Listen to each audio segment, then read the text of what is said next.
तो हो गया ना? Okay.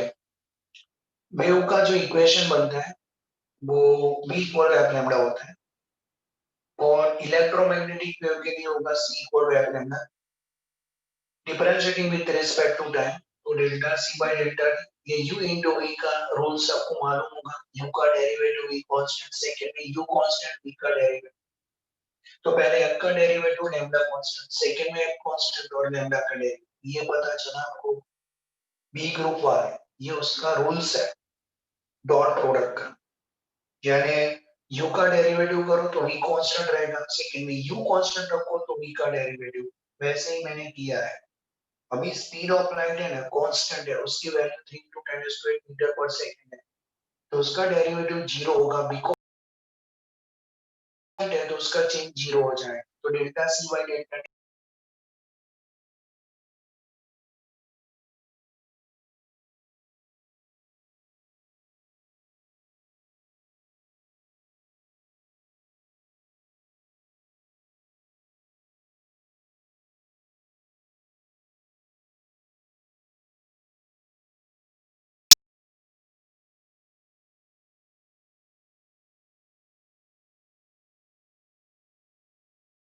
Delta f by f equal to minus delta lambda by lambda, तो भी चल। तो ये आपका हो रहा है फ्रीक्वेंसी चेंज का इक्वेशन। अभी डॉपलर इफेक्ट में ऐसा आता है कि डेल्टा f बाय f और minus delta lambda by lambda is Doppler shift होता है, वो v डिवाइड बाय c होता है। c is the speed of light और v is the velocity of object। तो ये आपको कंपेयर करना है minus v by c according to Doppler shift, according to Doppler shift. ये आपका डॉपलर शिफ्ट में माइनस v बाय c आया था, आप देख सकते हो, आपने प्रूव किया था वो। तो अभी मैं ऐसा लिख सकता हूँ delta lambda by lambda is v by c, और चेंज इन वेवलेंथ आपको मालूम है 0.6 नैनोमीटर, ओरिजिनल वेवलेंथ है 589 नैनोमीटर, और v मालूम नहीं है, c is 3 × 10⁸। अभी आप v डिफाइन कर सकते हो तो आपका आंसर आ जाएगा डायरेक्टली। तो इस चैप्टर में बहुत कम एग्जाम्पल आपको रखे हुए हैं, यानी आपको सब एग्जाम्पल अच्छी तरह समझने हैं। ये आपको पता चला, ये मैंने डॉपलर शिफ्ट का यूज किया और उसको डेल्टा माइनस दोनों के साइड कैंसिल कर दिया तो आपको वेलोसिटी मिल जाएगी। तो अभी आपको वेलोसिटी यानी कितनी वेलोसिटी से वो फार अवे जा रहा है वो पता चल जाए। बिकॉज वो फार अवे जाता है ना, तो अब आपको ये मालूम होना चाहिए फ्रीक्वेंसी डिक्रीज होती है, वेवलेंथ इंक्रीज होती है। देखो आप वेवलेंथ इंक्रीज हो रही है मींस वो मूव हो रहा है फार अवे। पता चल रहा है सबको? कोई परेशानी? किसी को कोई प्रॉब्लम आप बोल सकते हो।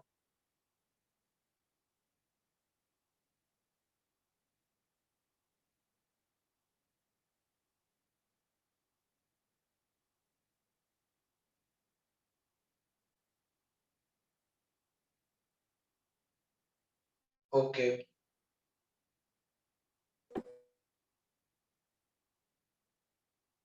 इतना आ रहा है। ओके ठीक है, मैं अभी लिख लेता हूँ। यहाँ तक आप आ गए सब लोग? No sir. ओके,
चलो होगा।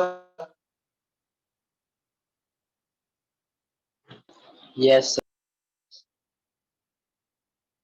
ओके, तो अभी आगे का एक्सपेंशन कर लेते हैं।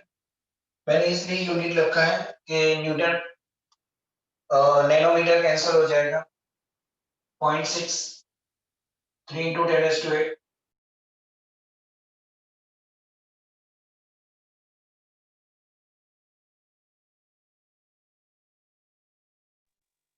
तो ये आपका वेलोसिटी है ना। तो अभी 0.6 multiply by 3 is 1.8 into 10⁸ upon 589। तो यहाँ पे 180 10⁶ upon 589। तो 180 डिवाइड बाय 589 कितना आ रहा है? 0.3056 0.3056। 3056 तो ये आप लिख सकते हैं 3.056 into 10⁵ मीटर पर सेकंड। तो ये गैलेक्सी है ना, फार अवे जाएगी इतनी स्पीड से, इतनी स्पीड से फार अवे जा रही है।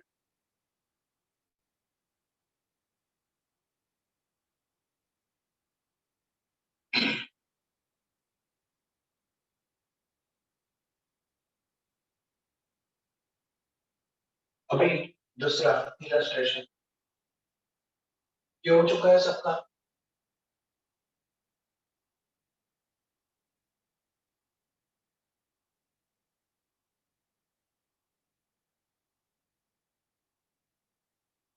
सर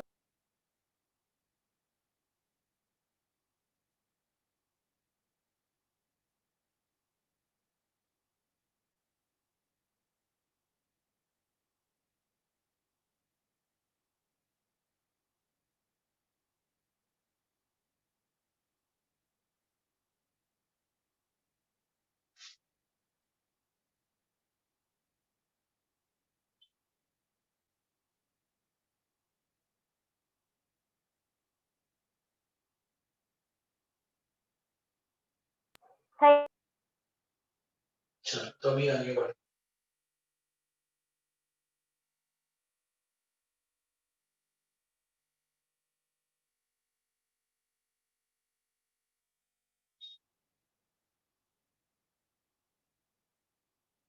अब से की प्राण। Example 10.2 A. When monochromatic light is incident on a surface separating two media, the reflected and refracted light both have the same frequency as the incident frequency. Explain why. तो ये frequency same क्यों होती है? तो उसका reason ये है,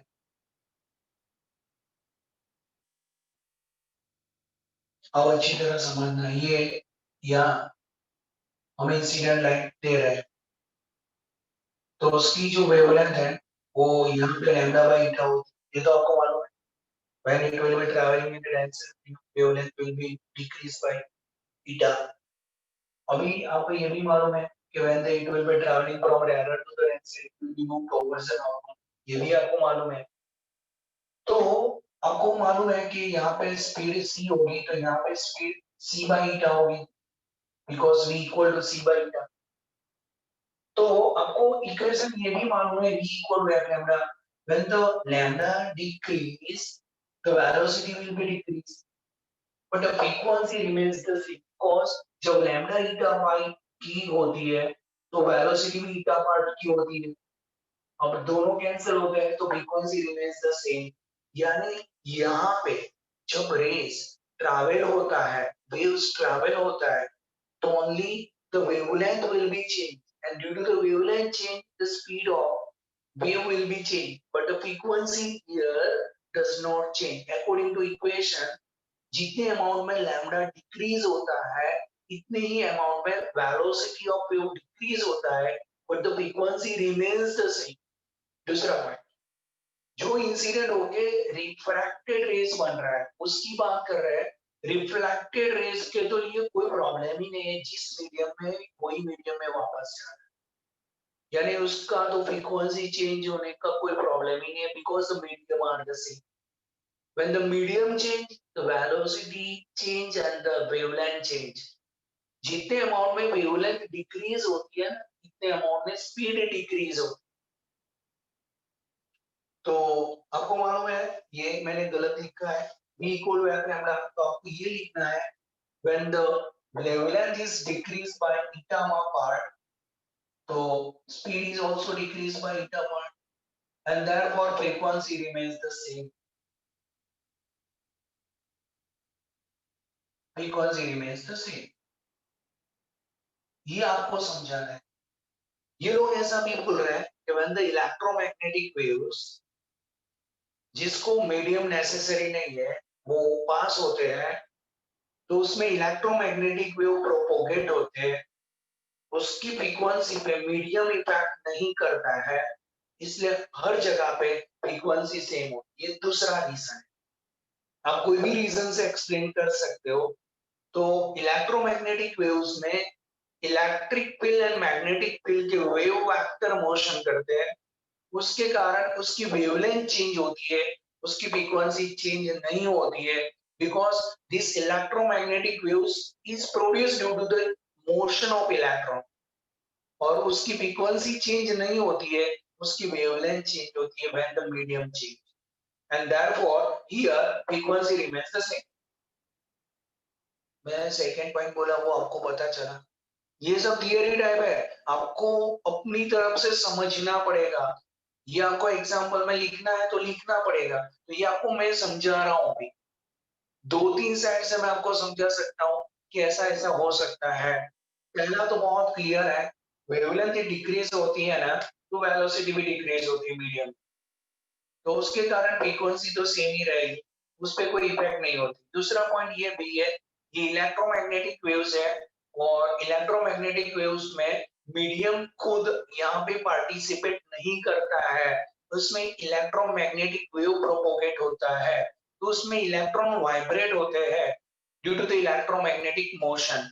तब उसमें क्या होता है कि only the wavelength will be change, the vibration does not change, यानी frequency of oscillation does not change, यानी लैम्डा चेंज होगा उसके कारण स्पीड चेंज, पर frequency remains the same.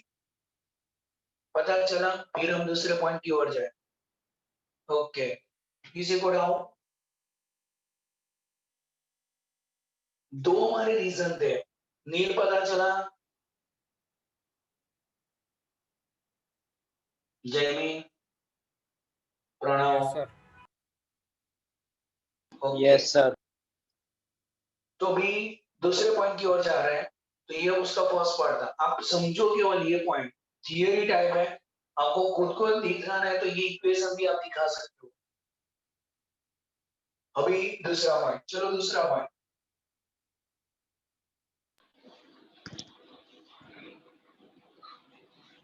B. अभी आगे। When light travels from a rarer to a denser medium, the speed decreases. Does the reduction in speed imply a reduction in the energy carried by the light wave? हमको ये लिखना है कि energy of A wave, energy of light wave is directly proportional to the square of amplitude। वो energy velocity के साथ उसका कोई रिलेशन ही नहीं है, यानी वो किसी मीडियम में से दूसरे मीडियम में जाएगी, उसकी स्पीड कम होगी तो उसकी एनर्जी पे कोई इफेक्ट नहीं होने वाला। जब उसका एम्पलीट्यूड डिक्रीज होगा तो वेव की एनर्जी डिक्रीज हो जाएगी, तो उसकी इंटेंसिटी भी डिक्रीज होगी, यानी उसको वेलोसिटी के साथ कोई रिलेशन नहीं है। If velocity will be decrease, उसका मीनिंग एनर्जी डिक्रीज होती है, वो नहीं होता है, because energy of the any wave we can write 1/2k², where is amplitude, वो हमने 11 में प्रूव किया था, उसमें हम k equal to m omega square लिखते थे। हम ऐसा इलेक्ट्रोमैग्नेटिक वेव के लिए लिख सकते हैं कि energy is directly proportional to the square of amplitude, और यहाँ पे एम्पलीट्यूड चेंज नहीं हो रहा है तो एनर्जी डिक्रीज नहीं होगी। वेलोसिटी के साथ तो एनर्जी का कोई रिलेशन ही नहीं है, तो वेलोसिटी डिक्रीज होने से एनर्जी की कोई इफेक्ट नहीं हो गया, energy as it is right. Okay, कोई प्रॉब्लम आपको?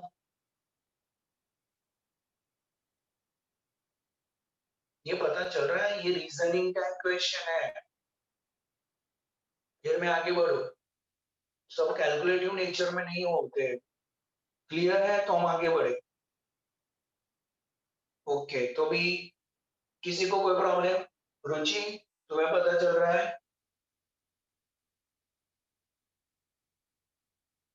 रुचि नहीं है?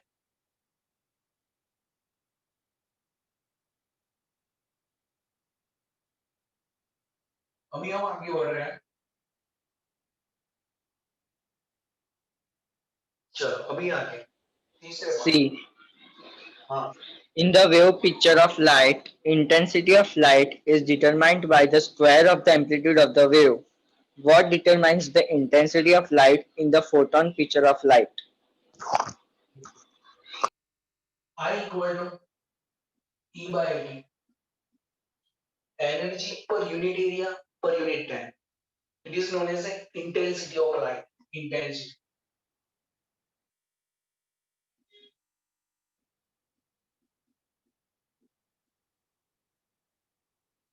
अभी ये आपका 13 चैप्टर में आएगा। एक फोटोन की एनर्जी एच होती है।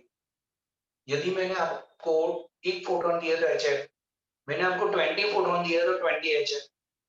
तो यदि आपको 1 सेकेंड में मैंने आपको n फोटोन दिया तो एनर्जी NH है।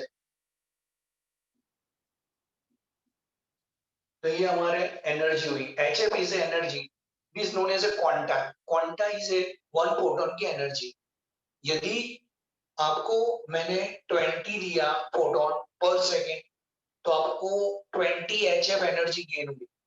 यदि मैंने आपको 100 HF दिया, 100 फोटोन दिया तो आपको 100 HF एनर्जी गेन हुई। तो आपको E equal to NHF, one photon की एनर्जी HF है तो n फोटोन की एनर्जी NHF होगी। तो यहाँ पे आपको ये लिखना है NHF अपॉन 80। अभी n dash HF, the number of photon n dash is n by 80, number of photon incident per unit area per unit time, उससे उसकी इंटेंसिटी बढ़ सकती है। Number of photons per unit area per unit time, that time the intensity will be increase. तो हम photon की संख्या बढ़ाने से कोई प्रॉब्लम नहीं है, पर number of photons incident per unit area per unit area per unit time, then the intensity of light will be increase, तब उसकी इंटेंसिटी इंक्रीज होगी। तो ये बात है। एनडेस यानी नंबर ऑफ फोटोन बढ़ाने से कुछ नहीं होता है, number of photon incident per unit area per unit time होगा, बढ़ जाएगा तो अपने आप इंटेंसिटी बढ़ जाएगी। तो ये उसका रीजन है। नंबर ऑफ फोटॉन से इंक्रीज नहीं होता है, number of photon incident per unit area per unit time होगा तो इंटेंसिटी बढ़ जाएगी। तो तब आपको इंटेंसिटी ज्यादा मिलेगी।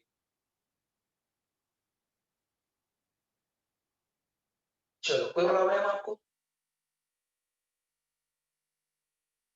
सबको पता चल रहा है? ब्रेक पता चल रहा है? Okay yes sir. ओके, तो याद रखना है। किसी को कोई प्रॉब्लम? मौली पता चल रहा है?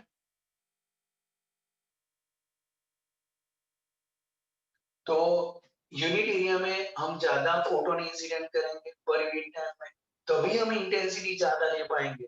अदरवाइज आप बहुत सारे एरिया में बहुत, मैंने आपको एक एग्जांपल दो, मैंने थोड़े नील के दिए, फिर मैंने ऋषि को दिए, ऋषिकेश को दिए, तो उससे इंटेंसिटी नहीं बढ़ पाएंगे।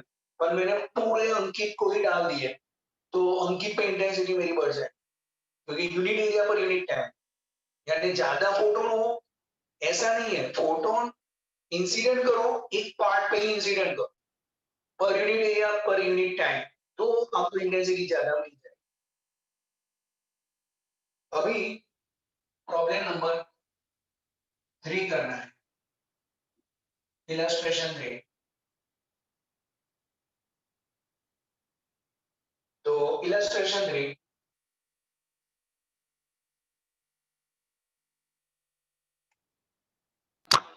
Two slits are made 1 millimeter apart and the screen is placed 1 meter away.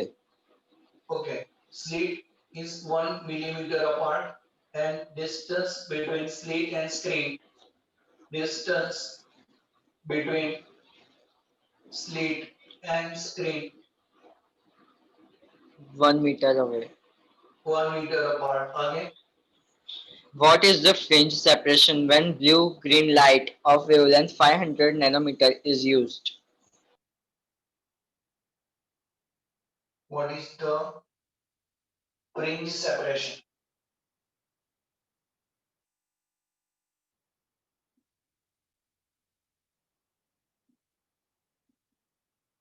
तो fringe separation beta is lambda d by small d। तो भी आपको ये 1 mm है, 10⁻³ मीटर, और ये 500 नैनोमीटर, 10⁻⁹ मीटर। तो ये आपका होगा 5 into 10⁻⁷ मीटर, ये पता चलेगा। तो डिजिट कैंसिल हो गया। तो अभी फ्रिंज विड्थ और fringe separation beta is lambda D by small D. तो अभी lambda is 5 into 10⁻⁷, capital D is 1 meter and small d is 10⁻⁻3। तो बीटा इज 5 into 10⁻⁴। तो ये आपका बीटा फ्रिंज विड्थ आ रहा है। तो fringe width in terms of meter आ रहा है आपका, इतना ही आ रहा है ना। तो ये फ्रिंज विड्थ इज 5 into 10⁻⁴।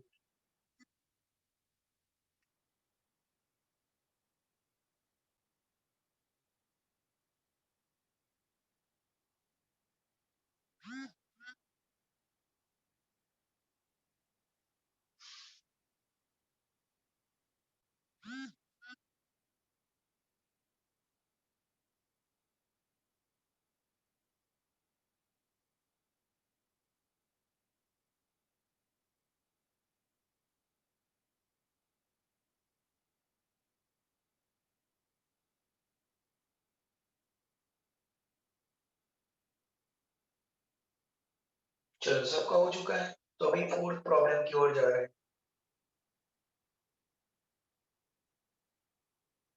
लिख दिया ना रोशाली?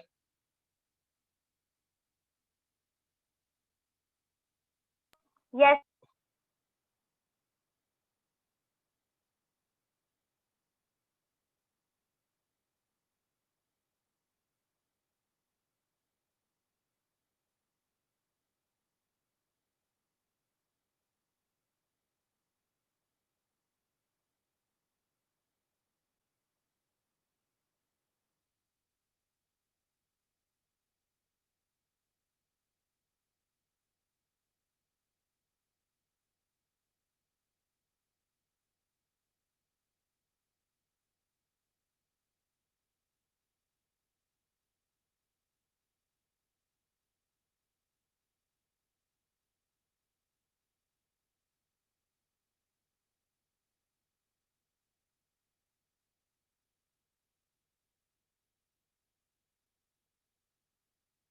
तो अभी 4, illustration 4।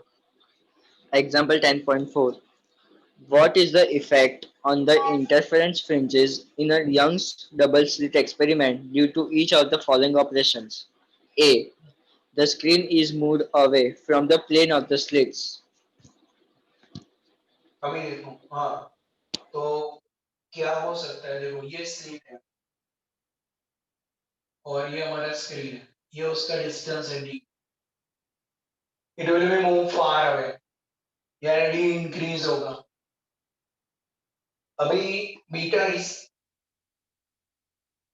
lambda d by small d, and here lambda and d constant, ये दोनों चीज कांस्टेंट, तो beta is directly proportional to D. When the distance between slit and screen is increased, the width of range is also increased. When distance between slit and screen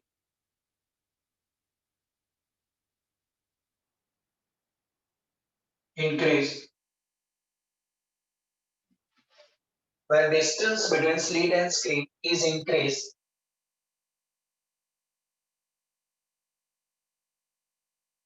range width is increased.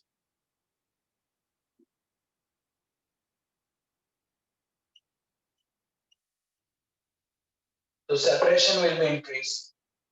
ये पता चला आपको, D increase होगा तो अपने आप beta increase होगा, beta increase होगा तो दोनों के बीच का सेपरेशन बढ़ जाएगा, यानी फ्रिंज विड्थ बढ़ जाएगा. तो अभी ये फ्रिंज विड्थ बढ़ जाएगी. दूसरा पॉइंट अभी करना है, पहले ये लिख लो आप वन बाय वन. यहाँ पे 6 पॉइंट है, ये हमारा ये पॉइंट था.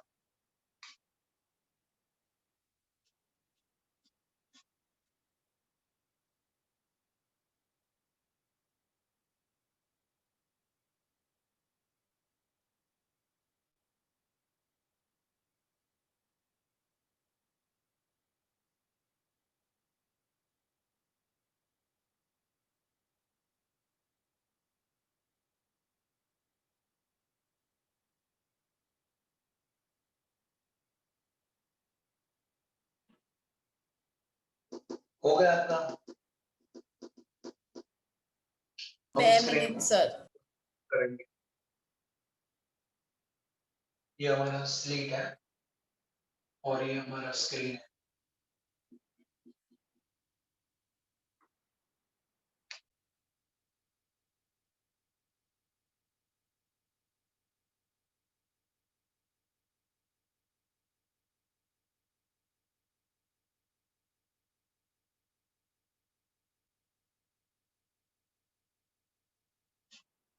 चलो तो अभी ये आपने लिख लिया है.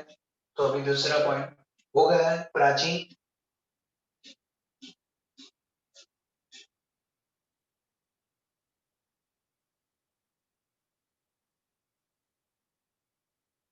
Yes sir.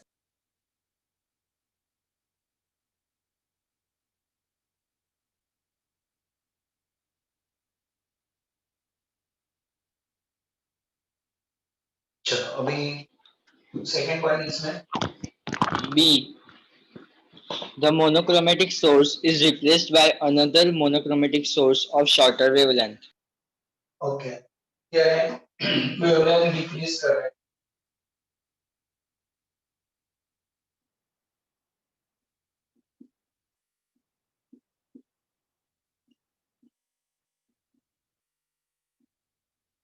तो फ्रिंज विड्थ का जो इक्वेशन बनता है, fringe width beta is lambda D by small D. When wavelength is decreased, beta is decreased. Therefore, fringe width will be decreased. Fringe width decrease. तो यहाँ पे फ्रिंज विड्थ आपके decrease हो जाएगी because wavelength is shorter. Shorter wavelength use करेंगे, lambda decrease होगी तो beta भी डिक्रीज हो जाएगा, तो फ्रिंज विड्थ डिक्रीज हो जाएगा.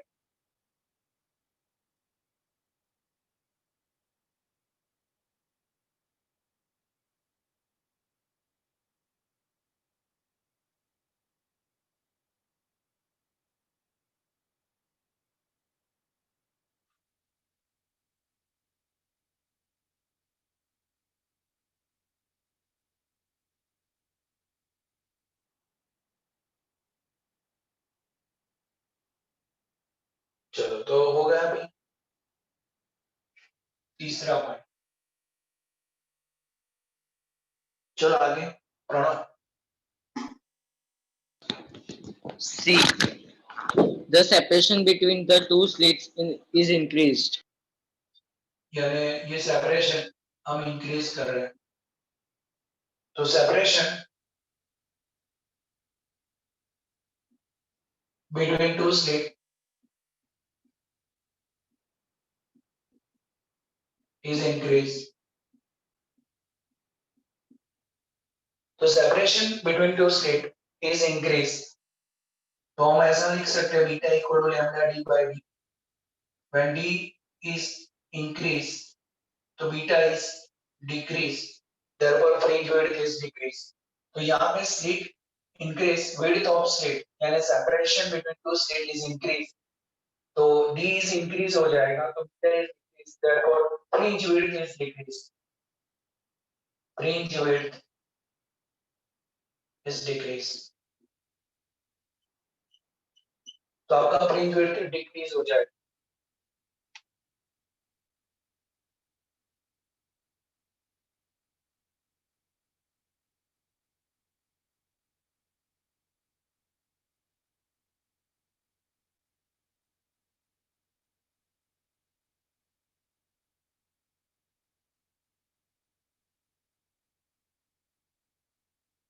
अभी फोर्थ प्रॉब्लम आगे ये लिख दिया है.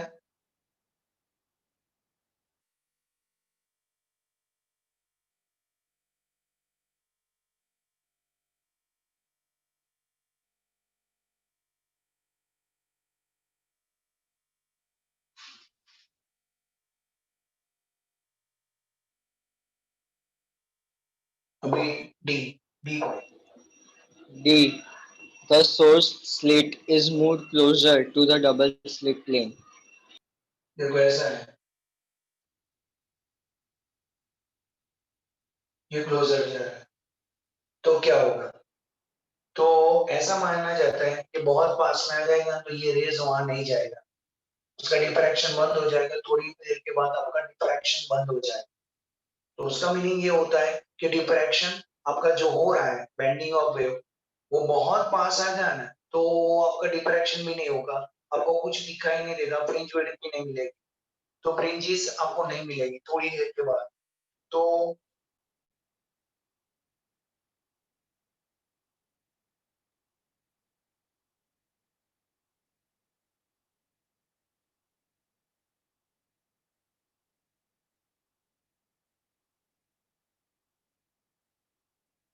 दो तीन रीजन लिखे हैं तो रीड कर सकते हैं उसका answer Pranav. Yes, D sir. में हाँ. मैं दोनों आपको एक्सप्लेन करना चाहूंगा क्योंकि ये सब रीजन है तो रीजन तो अच्छे आने चाहिए. हाँ तो रीड करते हैं. D. When source is moved gradually closer to plane of slits, bright and dark fringes start merging into each other, which causes okay decrease in the sharpness. धीरे धीरे धीरे भाई साहब नो प्रॉब्लम. ये पास में आ गए ना, तो पहले क्या होगा स्क्रीन में ये जो डार्क एंड ब्राइट फ्रिंजेस है वो एक दूसरे में मर्ज होने लगी, मर्ज यानी मिक्स हो जाए. और थोड़ी देर के बाद आपका ये जो यहाँ पे डिफ्रैक्शन फिनोमिना है, ये इंटरफेरेंस फिनोमिना है, आपको दिखाई नहीं देगी थोड़ी देर के बाद आगे. Which causes decrease in the sharpness of fringes. Ultimately, when source is brought very close to the slits, fringes disappear and whole screen is illuminated with average intensity of light.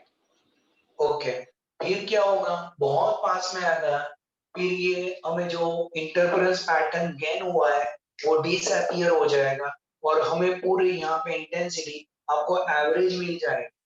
कहाँ पे ज्यादा कहाँ पे कम ऐसा नहीं हो जाएगा, पूरे स्क्रीन पे आपको एवरेज इंटेंसिटी मिलेगी. आगे As long as fringes appear on the screen, fringe width, that is beta, remains same because it does not depend on the distance between source and slits.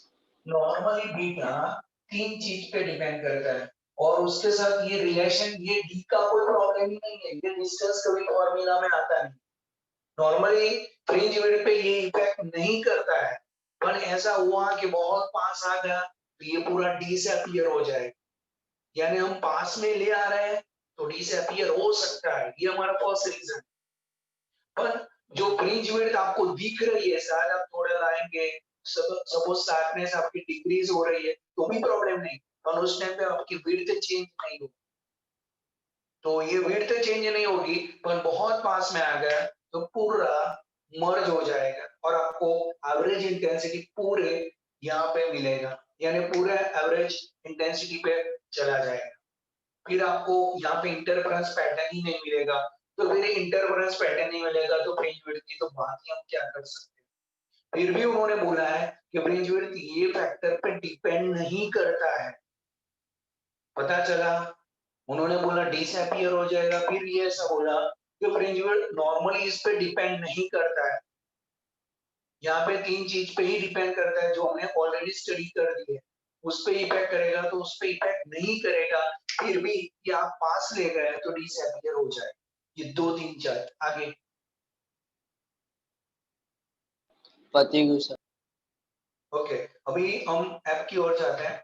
ये पता चल गया। ओके, अभी ई करना है। चलो ई कितना आ रहा है? ई E. The width of the source slit is increased. the width of source slit increase, यानी width of source of increase, उस पे भी बीटा को इफेक्ट नहीं करेगा because beta is does not depend on source width, तो beta does not change, तो यहाँ पे fringe width does not change, तो उसका जो आंसर है वो रीड करना पड़ेगा। आगे When width of the source is increased, bright and dark fringes start merging, which causes decrease in sharpness. Ultimately, at one stage,